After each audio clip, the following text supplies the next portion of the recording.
The greatest obstacle is probably when meditation comes out of a sense of lack or neediness.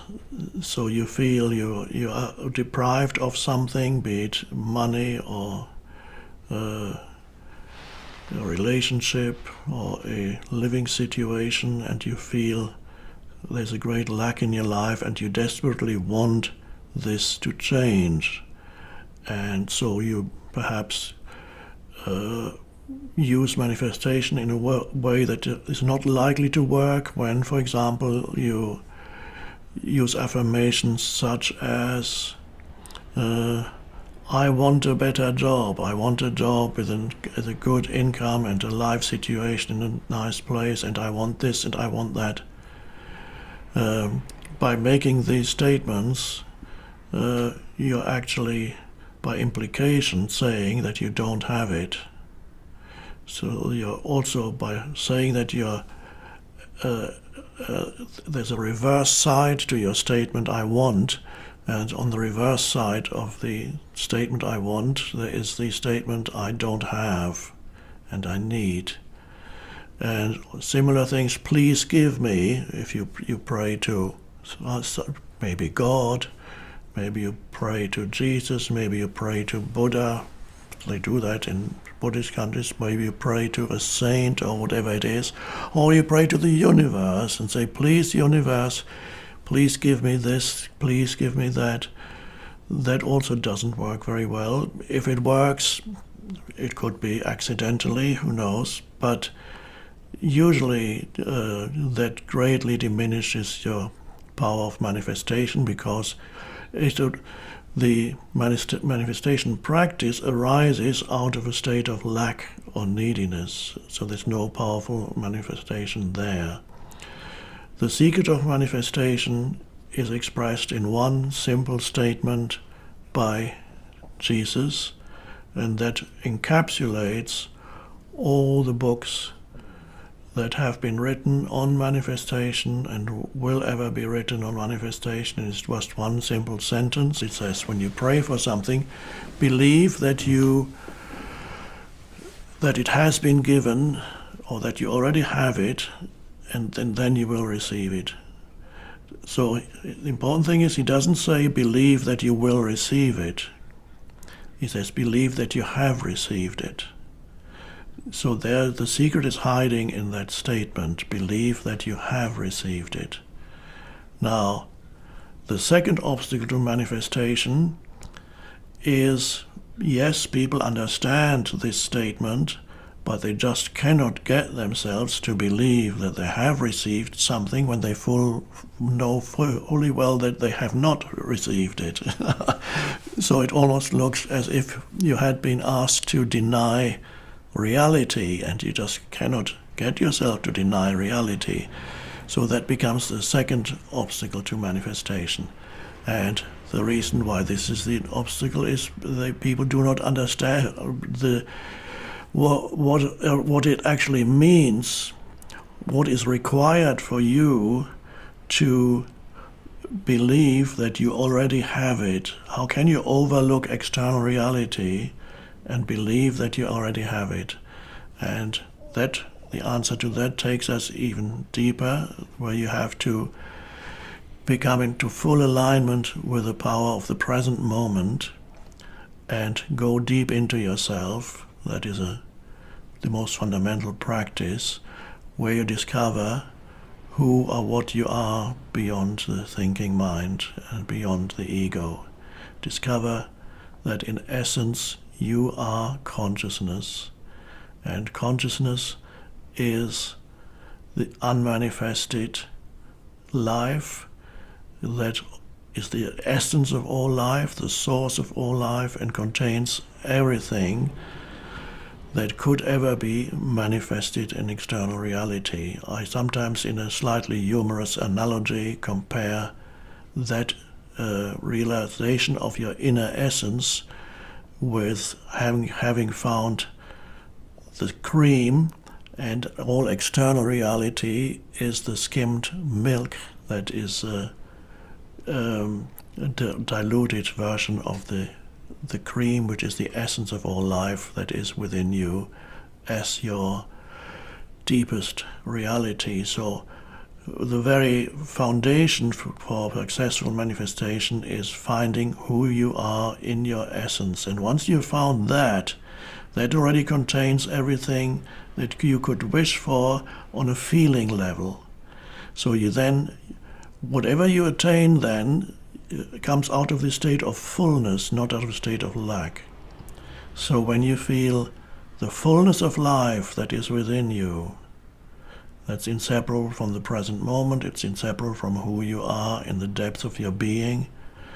When you find the fullness of life, you virtually have everything already. Nothing that you could obtain, possibly obtain, could improve upon this realization. So let's say you want to obtain great wealth or whatever it is, who knows, how will you feel when you have it? Or you want to have some specific purpose. I want to create the most beautiful thing that helps millions of others. How would you feel if you had it right now?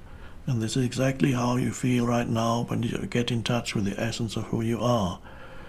And when you finally obtain it, you will feel no different. So you feel already that fullness. Whatever else, whatever comes to you in the external is only a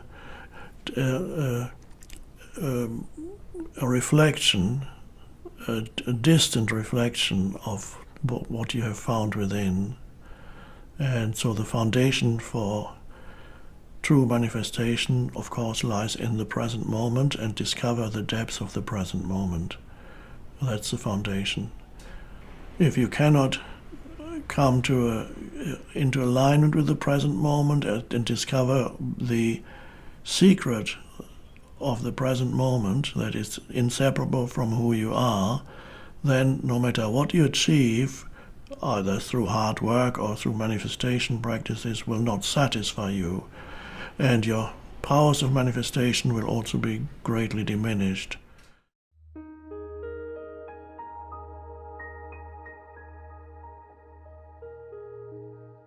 So whenever you encounter adversity or loss or extreme limitation that suddenly comes into your life, some kind of disruption that comes into your life, that is a call to come more intensely into the present moment, first of all. So allow whatever form the adversity takes, whatever it is that you're experiencing right now, allow it to, one could almost say, force you into the present moment. If you're not in the present moment, you will be in a state of fear. So the first step for manifesting something better is to forget about manifestation and be completely concerned with the present moment only, and give your fullest attention to the present moment. That includes not only whatever is happening around you at the present moment right now, your sense perceptions and so on. This is, of course, part of the present moment. It also concerns the thoughts that you're going through your mind at the present moment. So there's a huge difference between having thoughts go through your mind and being aware that certain thoughts are going through your mind at the present moment. This is something very important, easy to overlook. Thoughts go through your mind all the time. For most people, particularly people who have not awakened yet in any way, who are still unconscious, which means completely identified with their thinking mind. For those people, there's no awareness behind the thought. This is why we say they are unconscious. Without awareness, there's only the movement of thought, And the movement of thought reacts to whatever is happening around you. And the way in which the movement of thought reacts to whatever is happening around you depends on the way in which your mind has been conditioned by past experiences. So the conditioning of your mind determines how you react to things that are happening around you, how you interpret them, what kind of narrative you create around what is happening around you. You talk to yourself. That's the voice in the head, the thought processes. This talking to yourself becomes a narrative. Without awareness, you are completely identified with the stream of thinking that is reactive to whatever is happening around you.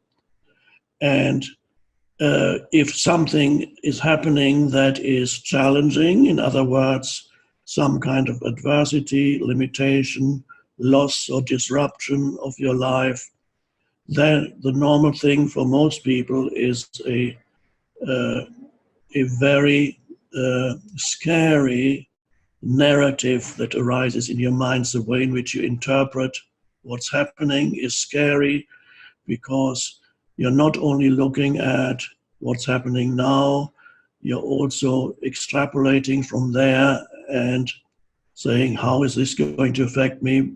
What's going to happen tomorrow, next week?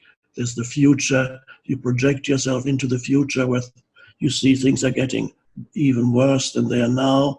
You see already how whatever is happening now, how it's going to affect your life, and you play out scenarios in your mind which are not pleasant, and you don't know what you're doing. You believe that what you're experiencing is the reality, but it's not the reality. What you're experiencing is what your mind has created.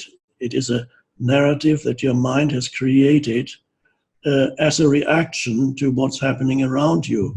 So you're not experiencing reality, you're confusing what is happening in your mind with reality. So once an awareness comes in, the awareness, another word for it is presence. When awareness comes in, you suddenly become aware of the kind of thoughts that your mind is creating. And that is the beginning of awakening, spiritual awakening, the awakening of consciousness. That is to become aware of the way in which your mind functions and what it says. And this is why it's so important to become conscious of the present moment, because that is an intrinsic part of being present, is to become aware of what your mind is doing in this moment. And this is why I said the first step is to forget about wanting to manifest something different. We can go there later. The first step is become more intensely, more acutely aware of the present moment, because if you're not without that awareness, you are at the mercy of your mind, the conditioned mind, without even knowing it. You have become a victim of your mind.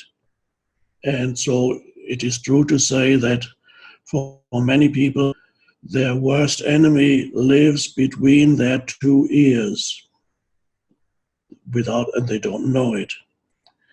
So the most foundational step is coming into the present moment.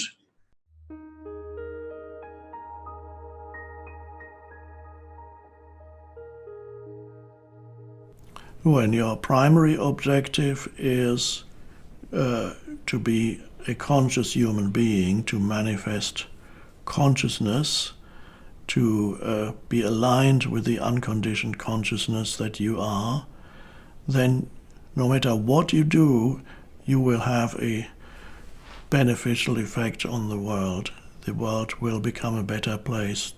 even through your very presence, even if you were just a hermit, although this is probably not your calling, nor is it mine, even if you were just a hermit and you would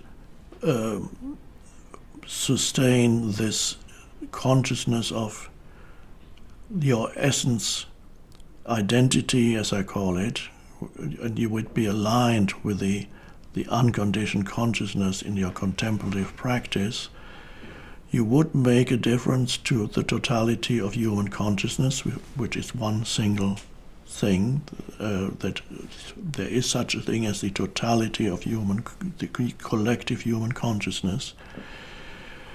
And if you manifest from the internally aligned state of consciousness, whatever you manifest will have a beneficial effect on the world. Even if it's just a thing like, let's say you want to become a great musician, and at first sight you might say, well, how does that help people? But it does.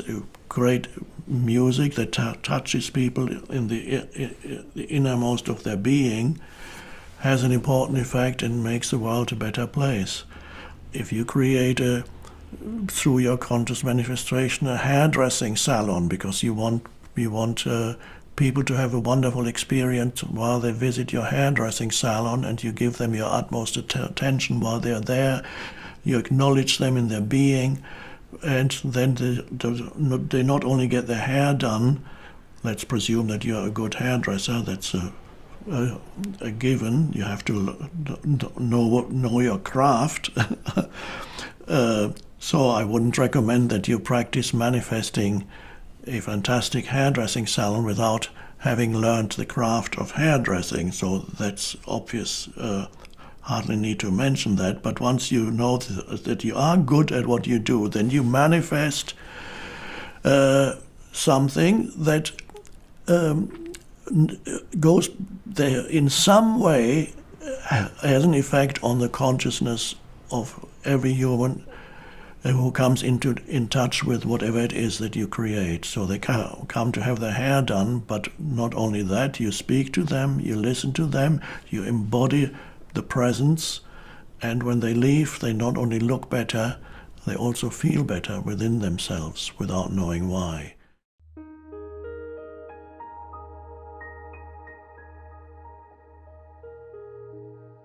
The collective suffering that humans are experiencing at the present time is also an opportunity that's opening up for millions of humans, not that they're all going to recognize that and be able to use it, but some will, perhaps many, an opportunity for the beginning of an awakening, or perhaps even more than just the beginning of an awakening, the opportunity for an awakening of consciousness.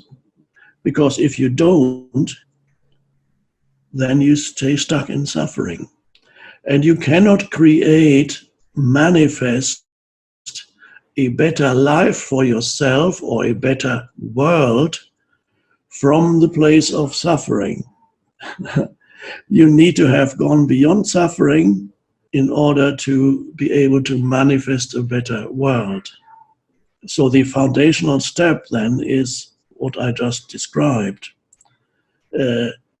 And then you, as the transmutational process continues in you, then you are able occasionally to perhaps have certain thoughts that are no longer in conflict with the emotional reality in you, because there has been a transmutation of the fear, and when you can feel that intense presence, this is a good time, if you even want to do it, you can have a visualization or an affirmation of the goodness of life or the abundance of life, that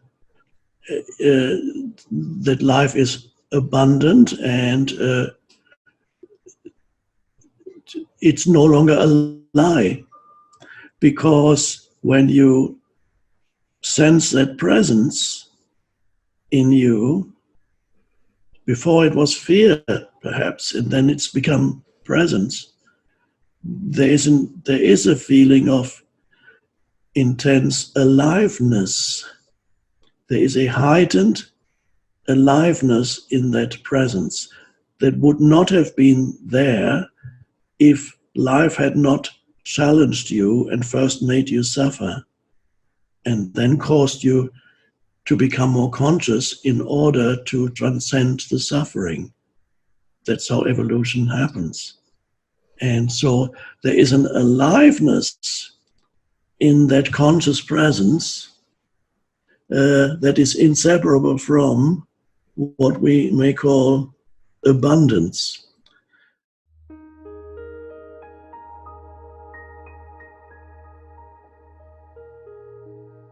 The essence of this teaching is not doing, but being.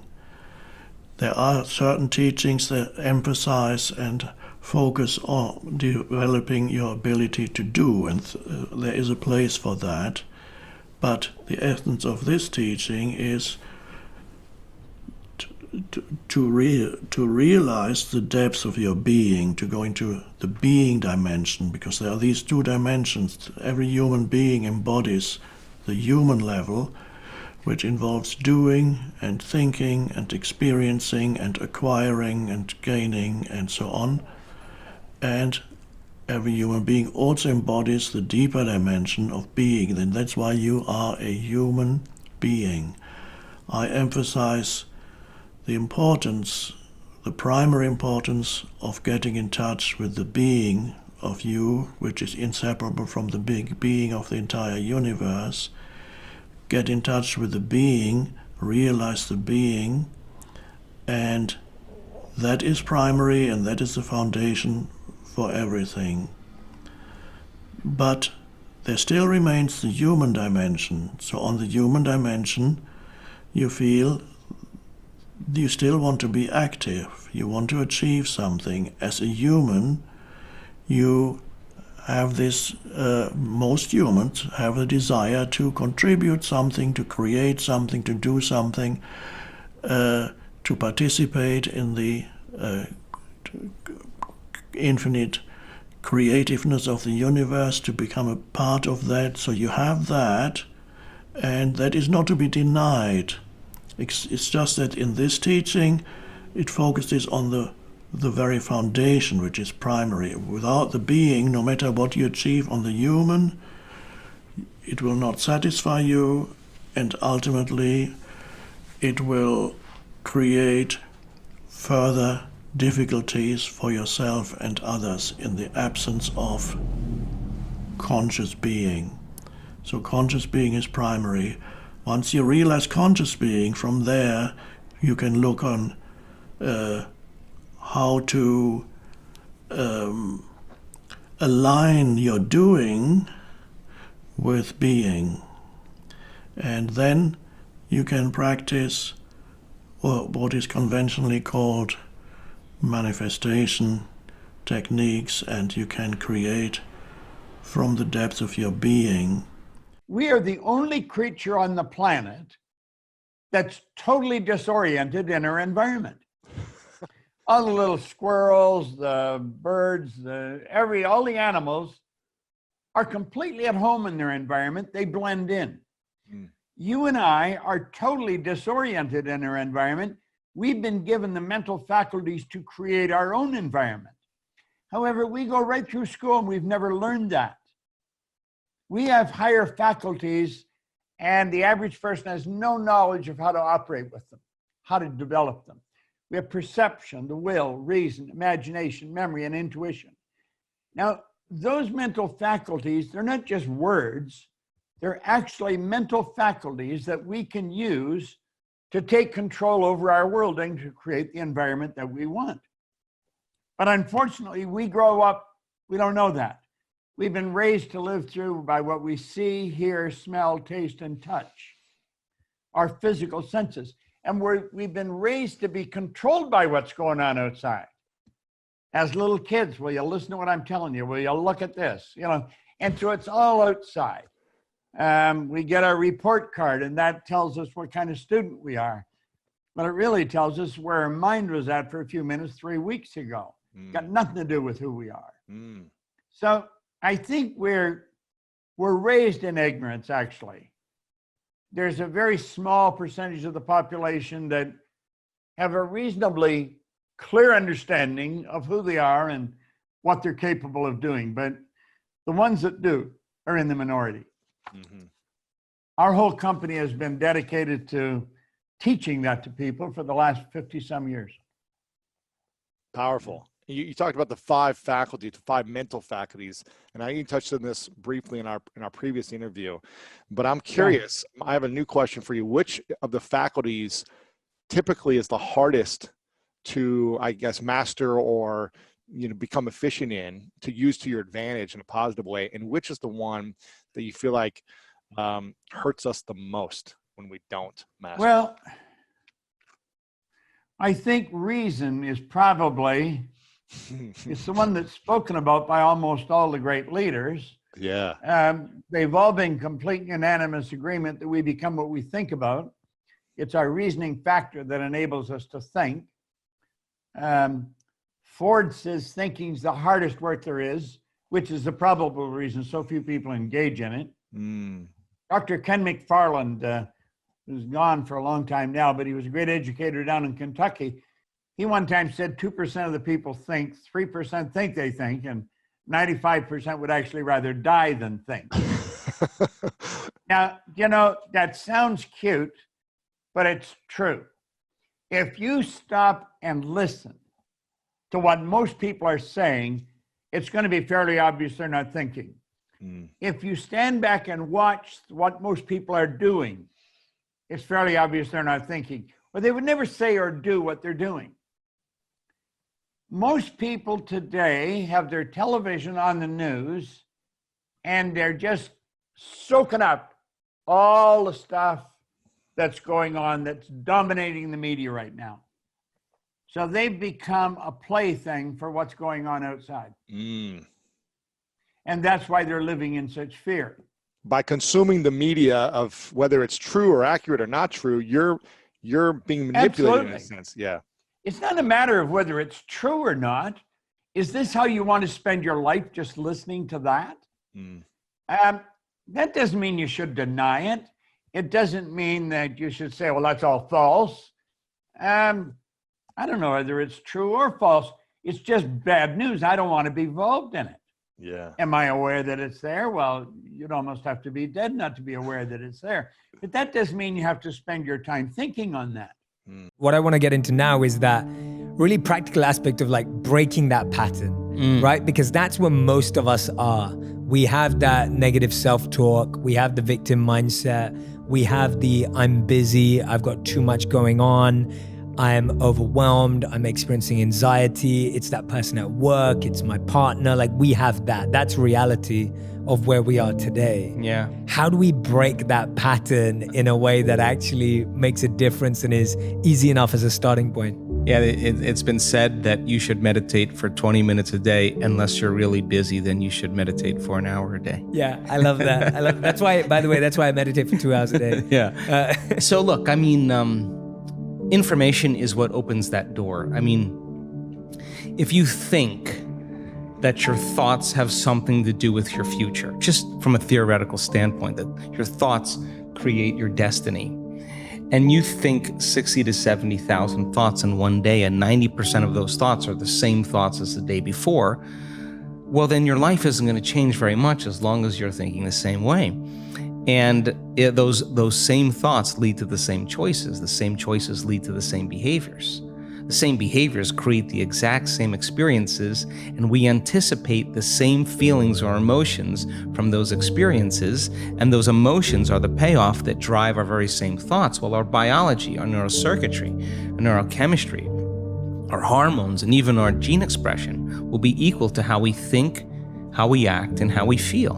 And how we think, how we act, and how we feel is called our personality. And our personality creates our personal reality. That's it.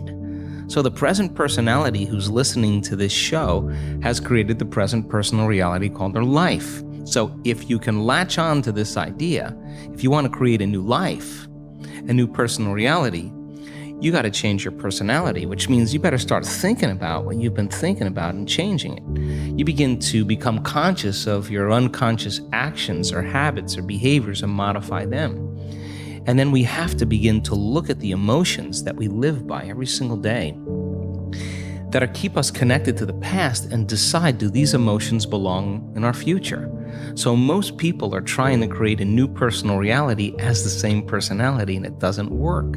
You literally have to become someone else. So the principle in neuroscience says that nerve cells that fire together wire together. You keep thinking the same way, making the same choices, demonstrating the same habits, creating the same experiences that stamp the same networks of neurons into the same patterns, all for the familiar feeling called you. And you do that for 10 years on end, you're going to begin to hardwire certain patterns in your brain that becomes your identity. And by the time we're 35 years old, it kind of becomes fixed, right? And psychology used to say that you can't change that, but we now know that you can. So then that kind of box in the brain, that is the habit of ourselves. It's we're 95% of the time running a series of programs. So then sitting and doing the work, we have to become disentangled from those programs. And so the moment you decide to do something differently or make a new choice, what most people don't want to face is that discomfort. And that discomfort, that uncertainty, that lack of predictability, that unknown is what people are afraid of, because they'd rather live in guilt. At least they can predict who they're going to be than take a chance in possibility. So when a person begins to understand this and you say, well, how long have you been this way? And they say, I've been like this for 35 years. And you say, why 35 years? Because 35 years ago, I had this one event. Well, the stronger the emotion you feel from the reaction from that event, the more altered you feel inside of you, the more the brain narrows its focus and freezes the image and takes a snapshot. And that's called a memory, right? So then forget the memory. Just overcome the emotion, because it's the emotion that keeps you anchored to the past. So that sounds really good theoretically, but when you step out into that unknown, into that void, the body really is in a habit. And when a habit is when the body becomes the mind. Or if you're thinking about that past event and it's producing an emotion, well, you need an image and a feeling to start the conditioning process. So the body's either conditioned into the familiar past or it's hardwired in the predictable future, because it wakes up every single day and runs through the same series of routine actions. So the present moment then becomes the unknown. When people start feeling that discomfort, Jay, they'd rather get on their cell phone and call someone, or get up and say, I can't meditate, or, I have too much to do. They excuse themselves. They return back into that familiar feeling, because the body's actually telling the brain. A habit is when the body becomes the mind. So the body's stepping out into the unknown and says, ooh, I'd rather feel guilty. I'd rather feel unhappy than be in this discomfort. So then, at least then when they return back to that familiar feeling, then they feel safe. So they step out in the unknown and the body starts influencing the mind, saying, you can start tomorrow. You're too busy. It's your mother's fault. It's your culture's fault. I don't have enough money. This isn't going to work.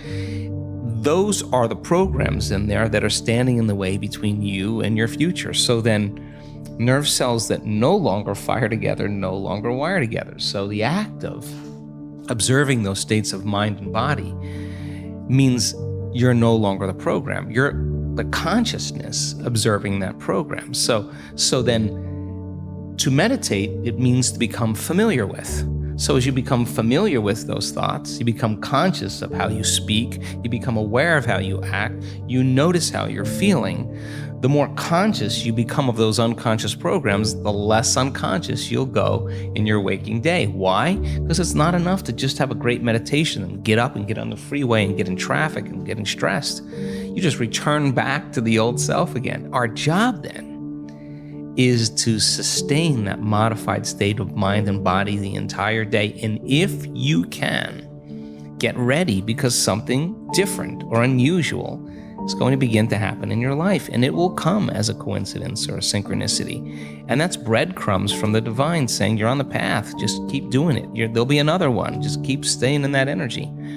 And so teaching people then to understand that there's a formula that we now know, that if you apply that formula, you'll begin to see those changes. And now, as people are doing it more and more effectively, the results are going up as well. We just had Bond University. They just took a whole bunch of my brain scans from 10 years ago.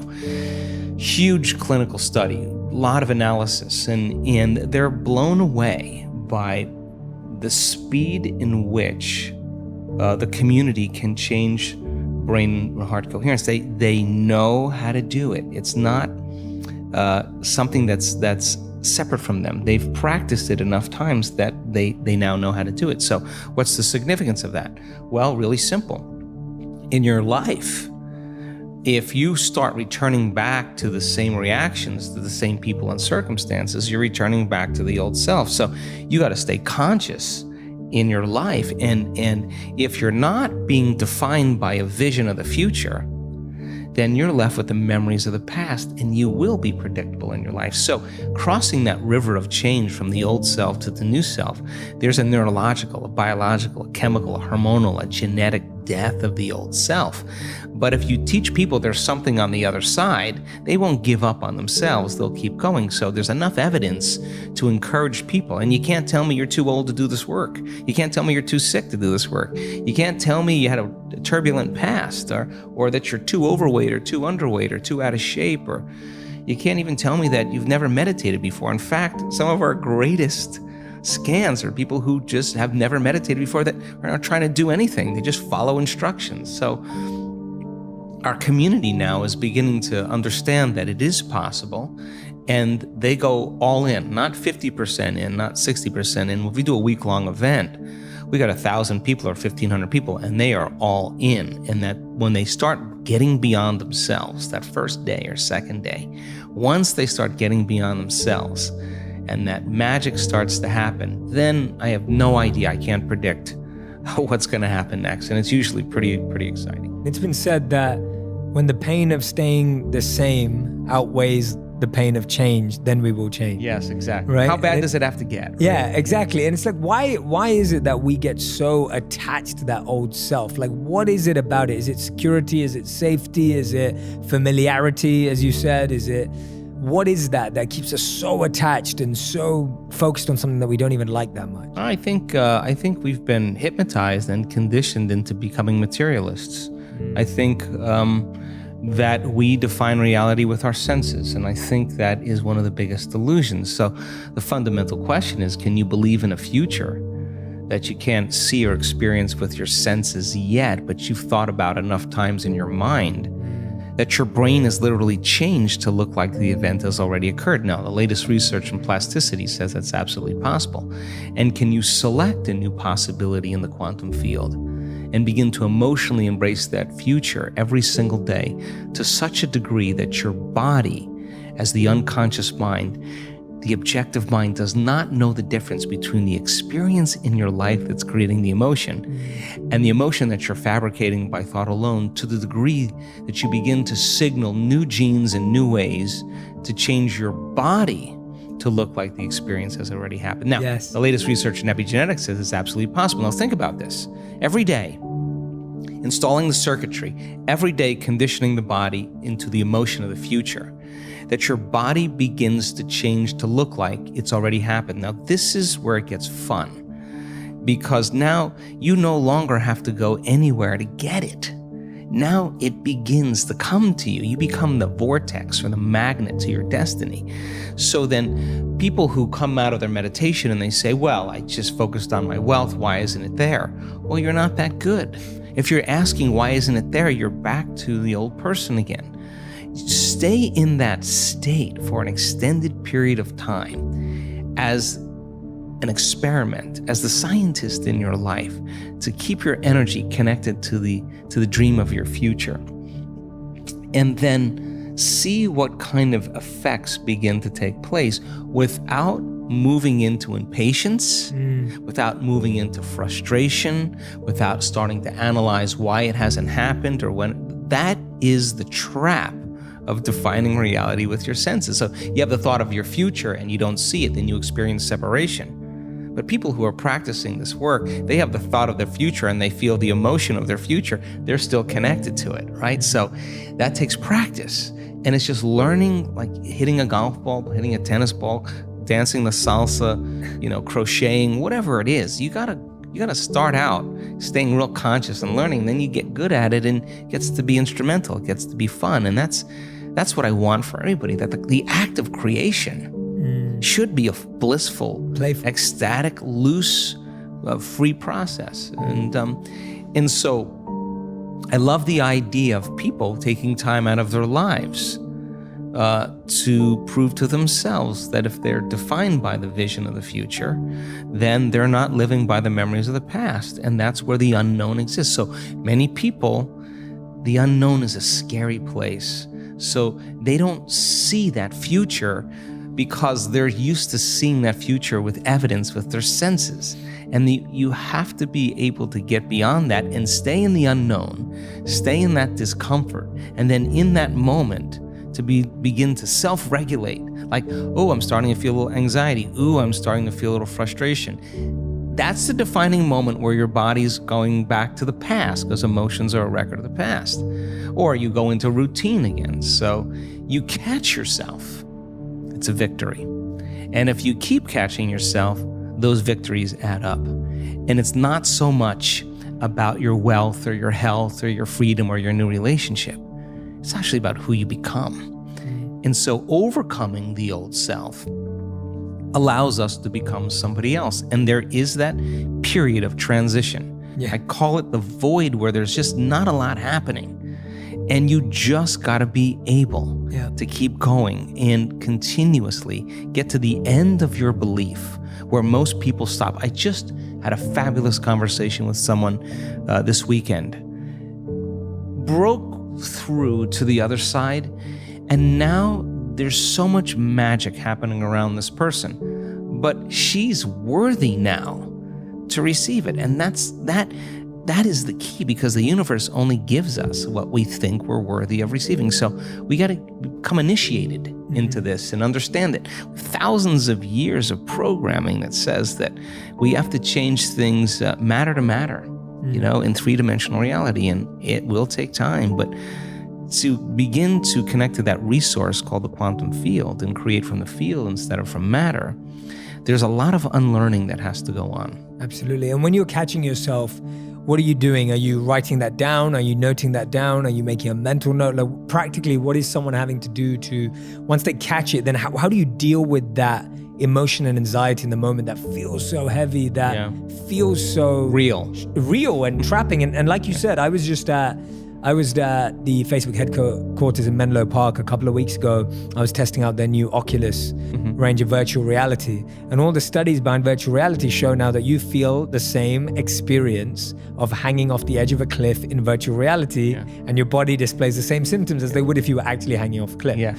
So just showing how imagination does mirror the other way too through virtual reality. But how that feels so real. Like our body gets, when you're stepping out off the ledge, you're doing it as if it's reality. And so that anxiety feels so real. What do you do after catching it? What happens to that emotion? Well, just like anything else, Jay, I mean, it's just like hitting a golf ball and you get back into a bad habit again, You have to really begin to mentally rehearse. Like, so you ask yourself at the end of your day, I do this every day. How'd I do?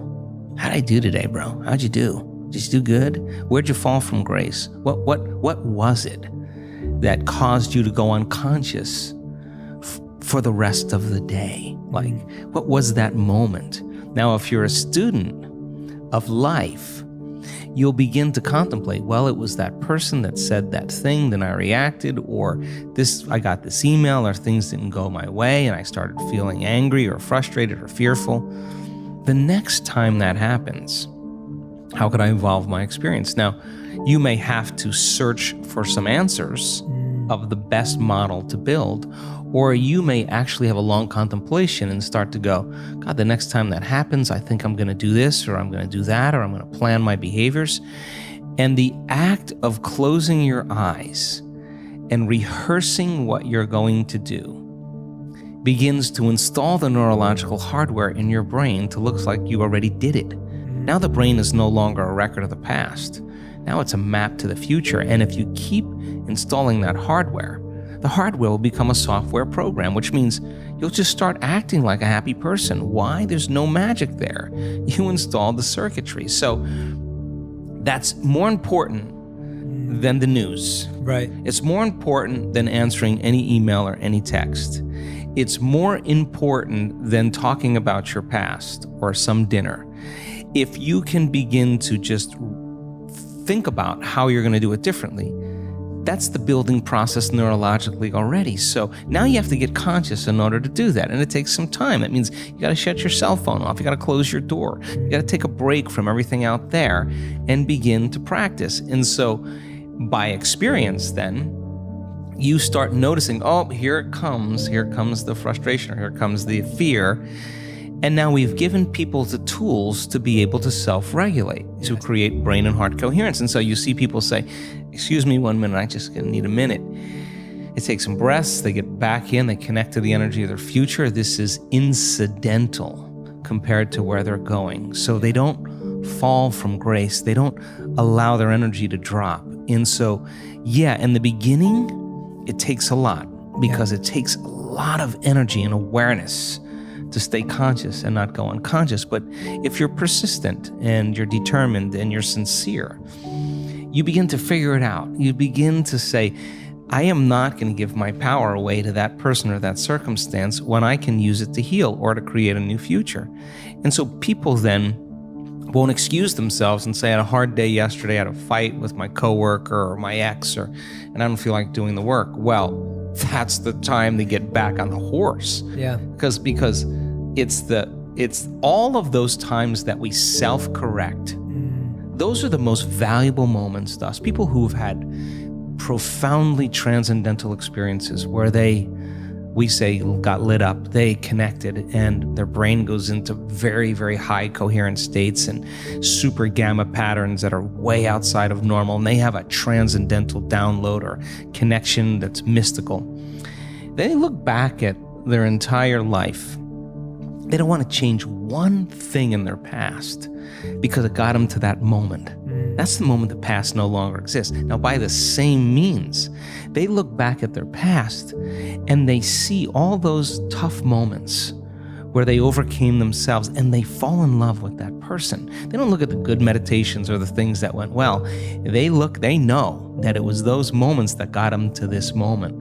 And I think then that's when they begin to understand that all of the hard work, all the effort, in who we become makes, no one can take that away from us. So then once we arrive at that level and we experience whatever the dream is or whatever we create, the next thing is do it until you fully enjoy it. And then when it gets boring or predictable, let's go again. Let's do something else. Yeah. And I think that's evolution.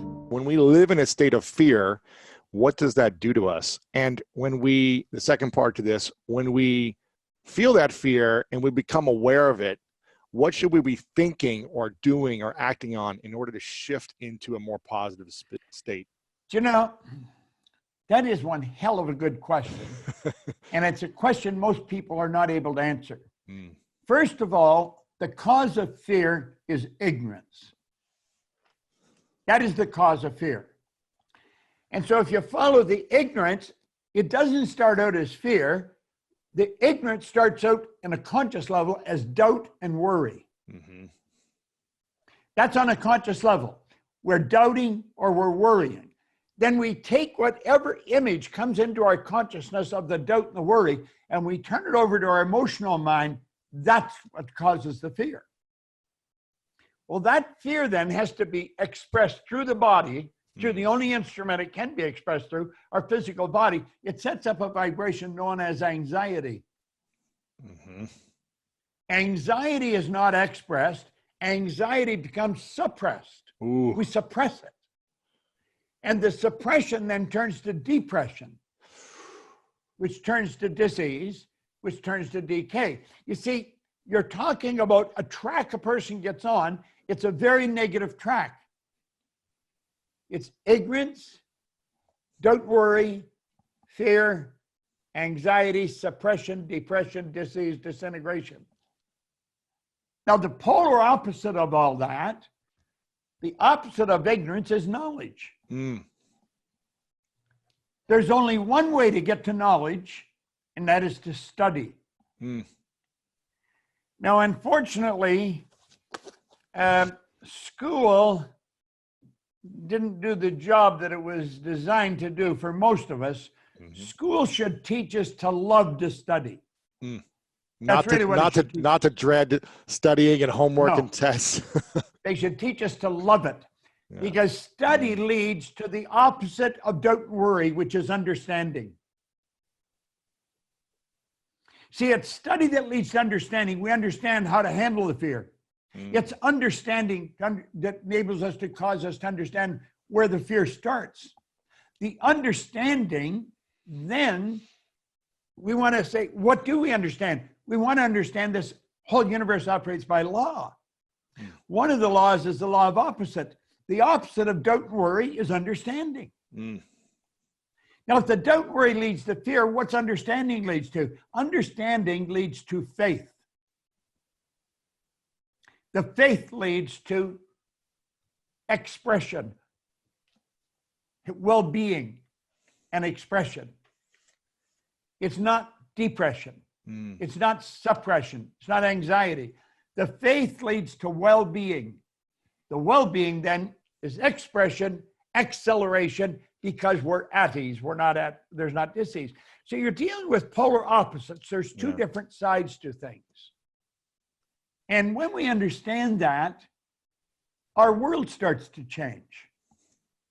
It's by understanding that we learn how to deal with these pandemics when they hit. And they will hit. There will be others. There always has been, all down through history. If you look back, there's been things like this happen in the past. And unfortunately, the masses are sort of paralyzed by it. Yeah. And as a people, we add to that paralysis by feeding them more of what scares them. What we should be doing is helping them understand what the hell's going on. Why do we do that as people? Why do we feed people more of what scares them as opposed to what you and I do, which is try that's what people want. That's what they buy. People don't buy good news. People buy bad news. Why though? Can you imagine if everybody that tunes into CNN tuned into the school of greatness every week? It'd be amazing. Can you imagine if everybody that tunes into Fox tuned into your school of greatness every week? Have you any idea the impact you could have on the world? That's what we're trying to do. It'd be enormous. It'd be enormous. Yeah. People want bad news. It resonates with where their mind is programmed. They're programmed with negative information. Their paradigm is all bad news. It's what we're programmed with. Now, is everybody? No. There's a small select group of people that don't fall into that category. And they are always working diligently trying to lift everybody up. It's not an easy thing to do. But every once in a while, a Lewis Howes will come along and start a school of greatness, and he'll call in different people that feed into that concept, that are in harmony with that, that resonate with that. And so it makes it interesting for the listener. And that's how it goes. Yeah. And that's what you're doing. And that's what I'm doing. Yeah. And it's not a losing battle. It just appears like it is. I'm winning. Yeah. I think you're winning. Now, we're not drawing the numbers that CNN's drawing, but the ones we draw are saying, absolutely. You got it. You got it. We're making an impact on them for sure. I'm curious. We are. I want to ask you more about self-doubt, because this is something I've been fascinated with for the last few years, as I spent most of my life dealing with trying to understand how to overcome doubting myself and achieve the sports goals, business goals, relationship goals that I had throughout my younger years. And I became obsessed with learning how to eliminate doubt. And I've been researching this more and just trying to learn from people like yourself on how you have dealt with self-doubt over the years, and how you think anyone who feels like they're doubting themselves, what can they do to go from doubt into confidence? What do you think is the path? Okay, that's a good question. It ties in with the previous question you asked. What do we do with fear? Fear comes from the doubt. So the doubt becomes the cause of the fear, which is the cause of the anxiety, etc. The doubt is the cause, fear is the effect. What is the polar opposite to doubt? Understanding. It's understanding. That's the opposite of doubt. So what is it we want to understand? Well, if it's me that's entertaining doubt, why am I entertaining doubt? If I were to find out who I really am, and I believe everything that's been taught down through the centuries, I would have no doubt. I would be realizing that I could do anything. And the only thing that's causing the doubt is a lack of understanding. So I'm going to keep studying. I'll gain a better understanding. I don't doubt myself. I don't doubt what I can do. Does that mean that I can do everything? No. When doubt appears, I'll eliminate it. And I'll eliminate it fast because I'm going to figure out how to do whatever it is I'm doubting. Yeah. And you see, if it's me that I'm doubting, it's because I don't understand me well enough. I did a broadcast the other day. It was all over the place. We had thousands into it on self-image. And we've got to get a better image of ourselves. We have to get a true image of ourselves, understand who we are, how our mind functions. Realize this physical instrument we're living in is nothing but an instrument. It's the instrument of the mind. And the mind expresses itself with and through this thing we call our body. Well, let's understand that better. This thing, you get enough power in your one hand to light up that building you're in for probably a month. Wow. There's about 11 million kilowatt hours per pound potential energy locked up in the electrons and the atoms of the body. Well, that's the invisible power that's in me. I want to understand that better. That's the physical side. What's the higher side? Higher side is my intellectual side. And that is the intellectual factors that I run through earlier. Perception, the will, reason, imagination, memory, and intuition. There's 6 of them. And as I understand those more, as I understand my intellectual factors, I'm using the things and I'm utilizing and developing the things that separate me from all the rest of the animal kingdom of which I'm a part. Then I can tap into the spiritual essence of who I am, because we're spiritual beings. And that's where the greatness lies. It lies in understanding the spiritual essence of who we are. You see, our spiritual DNA is perfect. It requires no improvement. It requires no modification. Our spiritual essence is perfect. And that perfection is within us. So the trick is figuring out how to express it in a greater way. How important in your mind is writing down things like affirmations, gratitude, dreams? How important is the act of writing what we think down on a daily basis? Is it important? Hold on. Went on another treasure hunt. I love it. See this page? Yep. Well, at the top of it, today I am grateful for, there's 10 spaces. That'll be done tomorrow morning. Today was 333 days I've done that. Wow. Every day. Not only that, but then I have a statement here. I am so happy and grateful now that I realize my spiritual DNA is perfect, and that perfection is within me.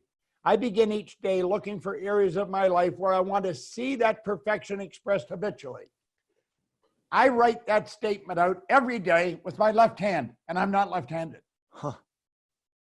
I'm programming myself. I've been doing that for 333 days now. I'm changing the way I do something. I want to gain an understanding of just how powerful that paradigm is.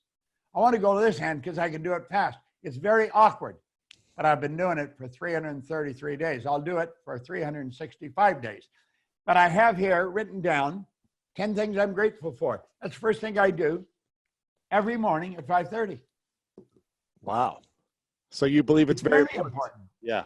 See, the repetition of all good material is very important. It's extremely important. Repetition is how you fix the ideas or the information in your subconscious mind.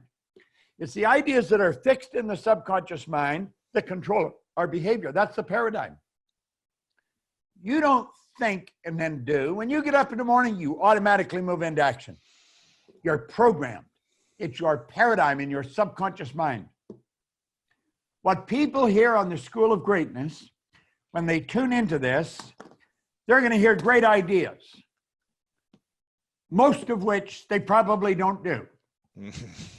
If they would hear one and say, that is one hell of a good idea, I am going to do that, they should write it down and then write it out as an affirmation. I'm so happy and grateful now that I am, do it every day. Write it out every day until you see yourself automatically doing it.